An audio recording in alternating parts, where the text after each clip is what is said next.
Dear friends, I have developed a comprehensive tracking error risk attribution engine for fixed income portfolios that addresses the growing need for precise, transparent, and risk analytics in portfolio management.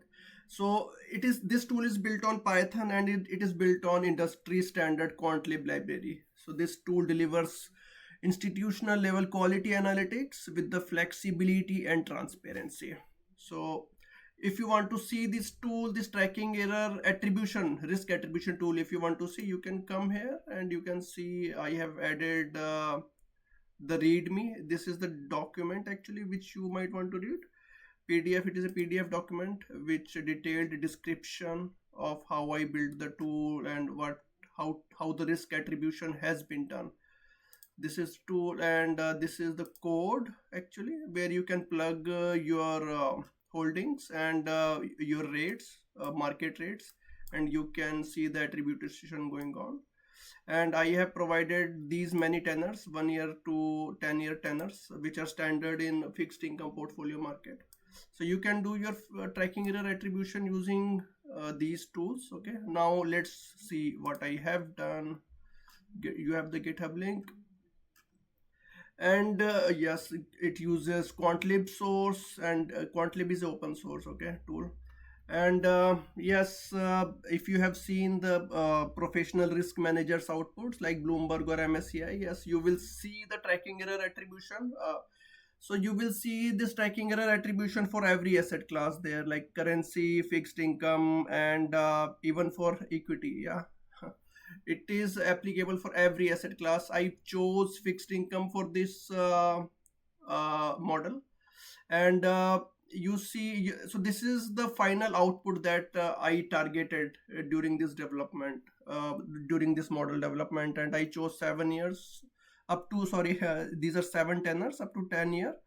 And this is the output actually. If you see that portfolio KRD, KRD is nothing but key rate duration. Okay, every fixed income portfolio invests in bonds or fixed income products, and they have some sensitivity to rates, right? If you buy a bond, and it will have some sensitivity to the rates. If the rates go up, then the bond value goes down, and if the rates go down, then the value goes up. So there is an inverse relationship between bond valuation and this tenor interest rate. So that's why this duration, this option adjusted duration, and this key rate duration, that's why it becomes important. So it is just an assessment of portfolio risk for fixed income portfolios. Okay, just an assessment of portfolio risk, and I will explain each one of these risk metrics to you in this discussion. Okay, stay on with me. So this is the final output. If you run my code in the GitHub, you will be seeing this output if you provide your holdings, and you will also there see the tracking error.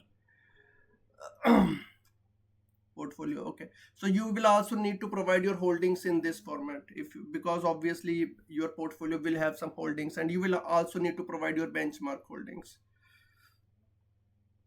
And so this is just one output from my model. You see that I have calculated so these are the bonds actually. In the first column you see the bonds, and in the second column type you see whether this holding comes from portfolio or benchmark. Okay, usually you see holdings can be common between portfolio and benchmark. Okay, maybe 70, 80, or maybe much less.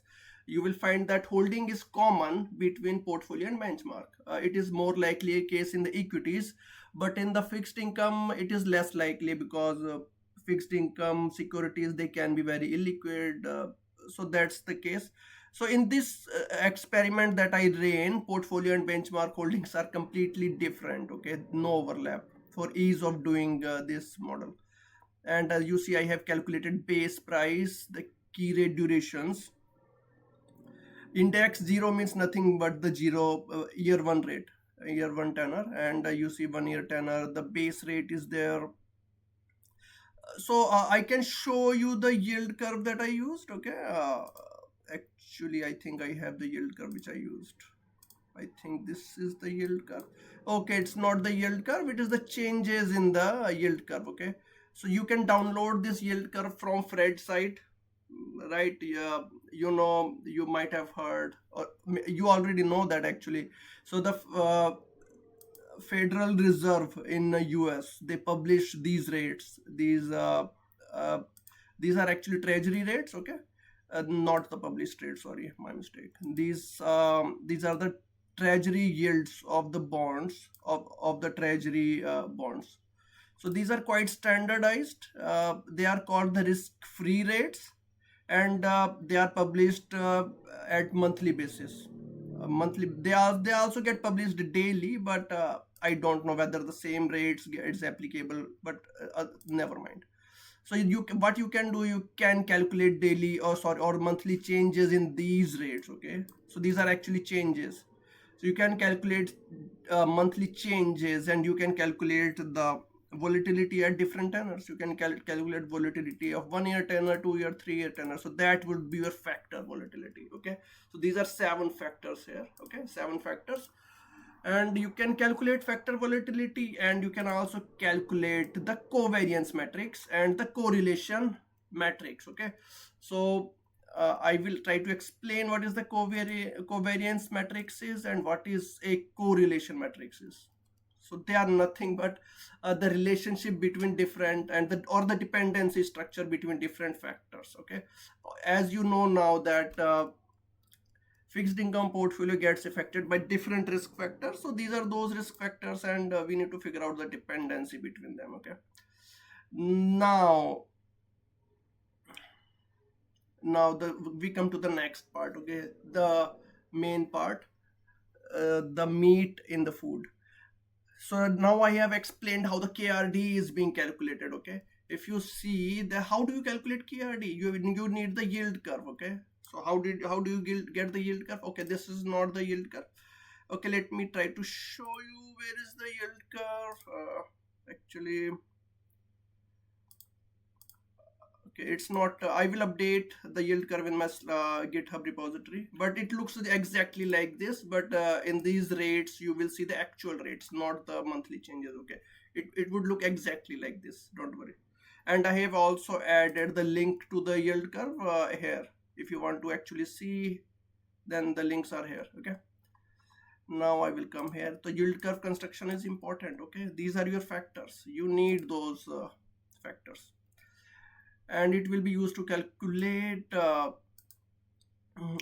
create zero coupon bond helpers using okay, so this is again QuantLib construct. When you model fixed income instruments using QuantLib library, you need when you create the yield curve, okay, you need bond helpers. It is an instance in the QuantLib library. Okay, when you see my code, you will understand how it is being used, but the intention is clear. Okay, yield curve is required in every valuation, and we feed this yield curve that I showed you in that format, and it will create that yield curve. Okay, the second point is the bond modeling. Okay, so what do you need to value a bond? You need coupon payment. Okay, and you need call schedule. Okay, bond do pay coupons, right? And so coupon is like quarterly or semi-annually or yearly payments from the bond. If you are having a bond in your portfolio, then you expect some income from that portfolio. Coupon is that income. And a callable bond can be called by issuer. Okay, and there is usually a call price. So yes, in this model and in this experiment that I ran, I only added callable bonds. Okay, uh, so yeah, because most of the bonds are callable, non-callable universe is small. And what is my pricing engine? Okay, when you want to calculate KRD, you need a pricing engine uh, in the QuantLib model. And what do you pass to the pricing engine? You pass the Hull White model. Okay, why the Hull White model isn't required here? Okay, why additional complexity? Because I have callable bonds, and there is an inherent optionality inside the callable bonds. If you want to learn more about callable bonds and how to do comprehensive risk analytics in the callable bonds, then I have created one more uh, Wait, actually, I will show you what I have created. I don't want to deviate from the main topic, but for the callable bond, actually, there is one full callable bond analytics. Okay, if you go there, you will see all the callable bond analytics. So yes, you have to go there, and you will see the code here.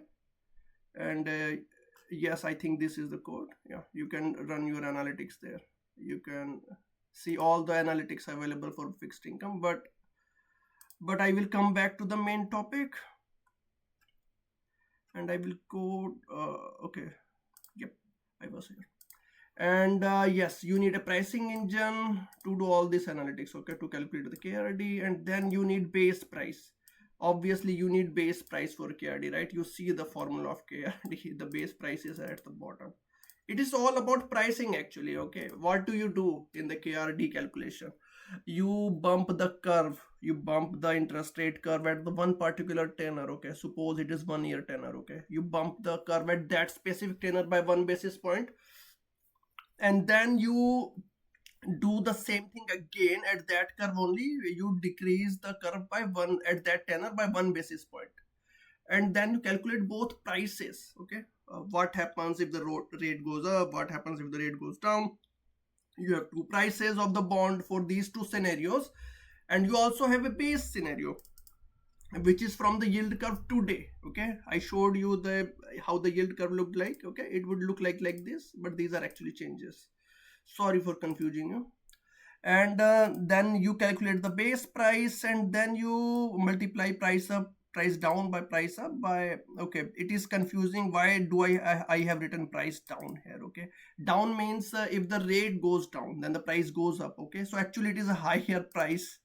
Sorry for confusing you. And this is the lower price, so it will be positive, don't worry. At least for fixed income bonds. This is the shock which I was telling you. Okay, and then the next point, what is the use? Okay, so you can get it has uses in the portfolio construction and hedging decisions. Okay, if there is a tenor, okay, you want to know what is the exposure, interest rate exposure at that tenor. If the KRD is higher at that tenor for my portfolio, then obviously I have a higher interest rate exposure. If the I see interest rate moves, like if the treasury or anyone who publishes interest rates, if they decrease their rates, then my portfolio will bump higher uh, and lower. Okay, so think like option adjusted duration only. That is for parallel shift, and this one is for at that tenor only. And yeah, risk budgeting. Okay, if you want to limit your expo KRD at that tenor, okay, for 2 year tenor, I want to limit my exposure to like 30 bips. Then if the current exposure is like 25 bips at 2 year tenor, then 25 by 30 is my risk budget consumption at this point for that risk. Okay, so the it is around 80%. So that my consumption risk budget usage is 80% in that case. So yeah, hedging decisions also, if at some tenor you have like higher interest rate risk, KRD is higher, then you might want to hedge that risk. Okay, you might want to hedge, you might want to go short the treasury futures, uh, so that you get you hedge that rate risk. Okay, and yeah, now go to the net key rate duration. So net key rate duration, which I show you here. Okay, it is let me come back here. Net key, where are we? Okay, so this is, it is nothing but the difference of this portfolio KRD and KRD. Okay, so net so for passive portfolio, it is always very important to know what is your net exposure. Okay, for currency portfolios, you would want to know what is the difference in weight of my this currency versus this currency in the benchmark. Okay, so it is always important to know what is the, so this column is D is very important for passive portfolios. And it yeah, okay, So it helps you in active risk assessment. Okay, now you are comparing to benchmark. Okay, so all this I was telling you here for the portfolio only. Okay, how would I want to hedge my risk? Do I need to sell bond future to hedge some risk, or do I need to buy bond future to increase interest rate exposure, right? So now, but this is different. Okay, now you're talking, okay, I have a passive portfolio. I'm not very much interested in performance, but I'm interested in, okay, uh, what do I say, that my portfolio should perform just like my benchmark. Okay, so that's the point. Okay, so now it is very critical here. So if your net care, ideally my net KRD should be zero at every tenor, okay, for a passive portfolio, but it's not possible, because I told you earlier that because of the liquidity constraint of fixed income securities, and the holdings are most of the times different. Okay, so you will always get some net KRD, so we cannot do anything. Okay, okay, so it is actually your net interest rate exposure relative to benchmark. That's true. Okay, and so it is also helps you in position sizing. Okay, if you have that much exposure at net exposure at that point of the tenor, okay, if there is some positive exposure, then you might want to decrease exposure again by hedging activity, which I was telling you about. Okay, the same hedging activity, or or selling some positions, so that factor exposure decreases. That is also possible. Again, this is a risk, this is monitoring. It is used for risk monitoring, just like KRD. Okay, very true. And you can also do some scenario analysis on it. So if the rates, you can run the various rate scenarios, and you can see, okay, how your portfolio behaves. Okay, now we have covered KRD and net KRD, and the next point, the factor volatility. I derived the factors from Fred site. Okay, so if you come here, you will see the Fred. Okay, now this is the Fred, and and see, these are the factors. Okay, and yep, I can download my factors from this site if you want. I can download, and now, so these are the same factors which I showed you here. Okay, now I come to the next point. You can calculate your correlation matrix using it. Okay, there is a formula. You just calculate standard deviation and scale by square root of 12, and this is the correlation matrix which was calculated. 1 year, 2 year, 3 year, 4 year. Okay, this is the correlation matrix. You see the correlation is highest between the same tenors. Okay, and it decreases as you increase the difference between tenors. You see, correlation decreases so much between 1 year and 10 years. And it is absolutely correlation, slight decrease in correlation, then more decrease. Interesting. It happens, there is a background behind it, because so they are connected tenors, they have always have higher correlations. Okay, because of same macro structure. And now so what is the use for it? So these are some of the uses of these factors. You can know, okay, which parts of the yield curve are more volatile. Okay, obviously if you know the volatility of each factor, then you know which parts are more volatile. Usually the lower end of the curve, like 1 year, 2 year rates, they are the most volatile rates, because they get affected maximum by the Fed. Okay, then the VAR calculation. So you can run some value at risk model, okay, using these rates. It makes sense, right? So these rates, these are risk factors. Okay, they value your portfolio, they value your fixed income, they are the main building block of your valuation in the of your portfolio. And using the full reval VAR, you can use those rates, use those factors. And then the option pricing. Okay, again the same logic. If you can value your portfolio using those factors, then okay, obviously option pricing, you can calculate optionality. Okay, if you want to see how the option pricing can be done, okay, it can also be done the model that I have. Okay, you will just need to what would I say, Yep, you would need to just remove the callability option. Just remove the callable. Okay, let me show you. I think it's not here. Okay, okay, where I was. I wanted to show you something. Okay, there's a callable call date here. Okay, if you just remove the callable date here, it will become a unlike normal bond. Okay, and some modification in the code will be required because all the holdings are now callable there. Okay, and but the pricing engine will be fixed rated. Okay, and you will find the code there in my model, but you can price the bond also. Okay, sorry, price the option also. And I wanted to show you. Okay, wait 1 second, is this also the same? Okay, I wanted to show you where I did that. Okay, wait, this is not, this is a callable bond. Okay, this is the callable bond analytics. Okay, in this you will find all everything. Okay, like spread analysis, option pricing of that callable bond, option adjusted spread duration, option adjusted duration, and KRD validation, and much more. Okay, so this is comprehensive suite of calculations. It has also yield to worst case scenarios, also some scenario analysis. So this is quite holistic. Okay, but sorry, again I deviated from the main topic. All right, where I was. So then the key rate duration. Okay, I was not here. No, I think I was here. Tracking error impact of isolated one standard deviation. Okay, so okay, now you know that your factor is nothing but your rate. Okay, the rate at that tenor. That I think we are all clear on that. So if you move your factor, okay, how your bond valuation will change, right? Your bond valuation will change, and portfolio valuation will also change, and benchmark valuation also will change.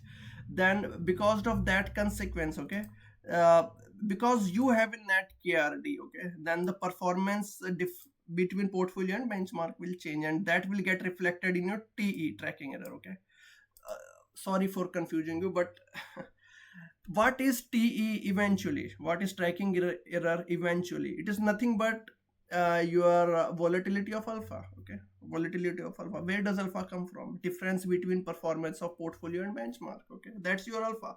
So it is volatility of alpha and portfolio and benchmark performance. Where does it come from? Portfolio valuation and benchmark valuation. So yes, if your factor is volatile, it will cause some difference in alpha. Okay, and so that you have net KRD and you have factor volatility, so it is nothing but change in factor. Then your your TE will change. Okay, because of that. So yes, so that is the impact on your tracking error volatility. If the volatility changes, so it is just a multiply the change. I'm not, I don't want to say I'm changing volatility. Okay, there is a slight distinction here. Okay, I'm not changing volatility per se. I'm saying that you can just think it like a change in the factor itself, because when you say one standard deviation, you also mean one standard deviation change. Okay, so you might have seen this formula at many places. Okay, change in portfolio valuation equal to duration into change in yield. Okay, so that you can relate this second term to that change in yield. Okay, so that is a perfectly valid scenario. So yes, I think it is a good explanation. Tracking error contribution if you know only that tenor moves. Okay, only that tenor moves by one standard deviation. So these are some business cases. Okay, it is for single factor risk assessment. Okay, which curve segments pose the greatest individual risk. Okay, and it can also be used for limit setting, just like KRD and net KRD. You can also set limits on it. Okay, and also for stress scenario and risk reporting. Okay, so basically you would want your TE impact to be low. Okay, again this is again a risk measure. Okay, this is again a risk measure, and factor volatility again, we cannot control factor volatility. Okay, but this can be controlled by by changing portfolio constitution, maintaining the same factor exposure just like benchmark, This can be done by maintaining cash flows just like benchmark,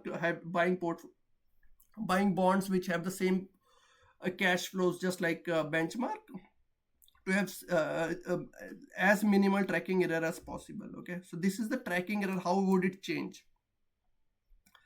Now the next point, okay, tracking error impact of correlated one standard deviation change. Now this is also important. So this will be always be more than this first part. Okay, you might be wondering why. Okay, if I'm changing one factor value, okay, at maybe at 5 year, okay, uh, so so the effect of changing only at 5 year tenor, this rate, it will be like maybe 10 points. Okay, but 10 points in the TE, 10 basis points in the TE. But if I, what is the meaning of correlated? Okay, means I showed you here actually. Every tenor is correlated with other tenor. See, 1 year tenor is related to 10-year tenor, 0.63% correlation. It's meaningful correlation even to 10 year. Okay, it is meaningful. So I'm saying that, okay, if my 1 year tenor moves by 1 basis point, then obviously 10-year tenor will move by 0.63 basis point, you see. And this one obviously by 0.91 basis point, almost equal to 1. So they are very correlated. Yeah, so now, okay, if they move if the movement in 1 year tenor moves all these tenors, then okay, risk will increase, obviously tracking error will increase, right? So you will see that code in my model. Please review that code and you will understand. You see, I have explained the same thing here. Okay, yeah. So now there comes the marginal contribution to TEV. Marginal means if if my uh, so there is a formula here actually. There is a formula, covariance matrix into net KRD vector by total TE. Okay, so what is your net KRD vector, you might ask? Okay, what is net KRD vector? So net KRD is nothing but this vector. Okay, this is my net KRD vector. And what is my covariance matrix? Okay, here goes my covariance matrix. Okay, so what I'm trying to say here with this calculation, okay, what is my how much does my total tracking error would increase? Okay, how much my total tracking error would increase if you added 1 unit of exposure to the factor? Okay, if you add only 1 unit of exposure to the factor, okay, suppose if I increase the exposure to the 5 year tenor, okay, by increasing cash flows in that tenor, or if I buy a bond, a zero coupon bond that matures at 5 year tenor, okay, see, I have increased exposure at 5 year tenor by so much. But there are other ways. If you have cash flows around that particular tenor, that way also the exposure will increase. So that's the point. Then, okay, it is very useful metric. Okay, it is very useful, incremental. So you it has almost the same uses as other risk metrics. Okay, like risk budgeting, it is useful in the risk budgeting. Okay, and yep, so these are different uses of this, but the main point is, okay, what is your use of marginal contribution to TEV? Okay, you might be wondering. So yeah, so you can use it to calculate contribution to TEV, the total contribution. Okay, sorry, I forgot to write total here, but it is the total contribution to TE. Now you can see how every what is the total contribution to that factor. Remember, this is factor based analysis. Okay, it is not security based analysis, this is factor based analysis. uh, okay, so why do I say it is factor based analysis? Okay, you might wonder. Sorry, I'm bad at explaining, but okay, you see this output. Okay, this is output at like 7 tenors, but I say 7 tenors, I don't say 7 securities. Okay, all the modern portfolio risk tools, they refer factors, not the individual securities. Why it is easier or more intuitive to use factor rather than securities? Because factors, you can they are much less than securities. Okay, and they use aggregation at different tenors. I mean, you can club different securities according to the exposure that they have. Okay, so suppose there are two bonds, both mature at like 2 years. So I can club both of exposure into that single 2 year tenor. Okay, easier for me, easier for risk analytics. Okay, now I can focus on that 2 year factor. Okay, rather than two bonds that I have. Okay, and same for equities. Okay, if I have some sectoral factors, then okay, I have exposure to this utilities sector, I will club all my securities into utilities, or or divide my security exposure into different quality factor, style factor. Okay, so like that. So yeah, it is much easier to do analysis on the factor basis than the individual security basis. So where I was, yeah. So here, if you multiply your net KRD into marginal TE, okay, you might be wondering, okay, uh, so you remember your margin. What was your marginal T tracking error? Okay, think like this. Marginal tracking error was risk if you add a unit of exposure at that track at that point. Okay, 1 unit of exposure. Okay, now you have this much net KRD. Okay, so this is your contribution to TEV. Okay, all contributions sum to total. So if you sum all the this contribution, then you will get total TEV of your portfolio. Now, yep. Now you can also calculate percentage of total tracking error. So yeah, so that is also possible if you contribution to TE by total TE. So that's also possible. And again, so okay, but what is the most useful thing about all this analytics? What can we say? Okay, so all these metrics, okay, portfolio KRD, net KRD, factor, and all these are candidates for risk budget utilization. So you can have a mandate with the client that okay, I want to keep my marginal tracking error to this much level. Okay, or my usually net KRD is your where you want to talk about. Okay, net KRD, it is like net exposure. Think like net exposure term. So you want to keep your exposure at this level. So this is a good candidate for risk budget utilization. All these are important. Also see this column I. Okay, contribution, you get the contribution at that factor level. Okay, I see so much exposure at 1 year. So much exposure. See, 75 74%, 74% exposure. And I want, if I have a contract with my client, okay, that okay, I cannot maintain exposure at this level for one factor, then okay, I may need to short some bonds which have cash flows around this tenor. Okay, that might be required. And again, this one, okay, maybe I need more cash flows around this. Okay, more bonds which mature around this 5 year, or which have major coupon around this date. Okay, so that's the main point of all these exercise. Okay, to calculate what is your risk in your portfolio. Okay, where you can adjust holdings. Okay, buy bond around this factor, or do some hedging. Okay, you know, even through hedging, if you short treasury bonds, or because there are treasury futures around, you can adjust duration. Okay, you can adjust duration, portfolio duration, using treasury bonds as well. So yes, hedging is also an option. Okay, 10-year treasury bonds, for example, 10-year treasury bond futures are very popular. Sorry. Sorry, let me see if anything that I have left, or anything which needs to be covered. Okay, for the correlation matrix, I have used 5 years of data. Okay, I did not want to go too back. Actually, if you go to Fred's site, if you go to this site, this site has data from 1953. Because you see, market has structure. Okay, there is a macro structure, and you don't want to use old data. There are regimes. There are high volatility regimes. There are low volatility regimes. So I have figured out from my previous iteration of experiment, like if you remember, I published a HYG bond direction prediction model actually, and there I figured out that okay, there are market regimes. Before 2020, there was high volatility regime, and after that, it is 2020. It is quite constant volatility compared to before that. Okay, so I wanted to use 5 year period to have some degree of certainty, okay, of the market regime. And you see the output from my model.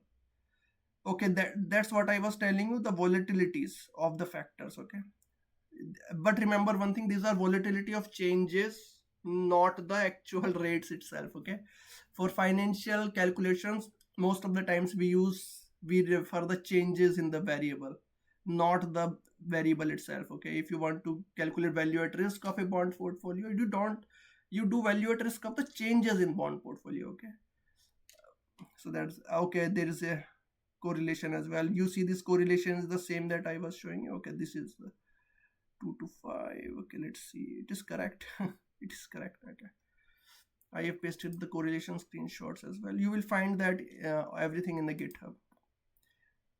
And you try to you see all the data. Okay, I have explained some Hull White model parameters. 0.03, these are model parameters, mean reversion rate and volatility. And yep, thanks a lot, have a great day, bye, thanks for watching.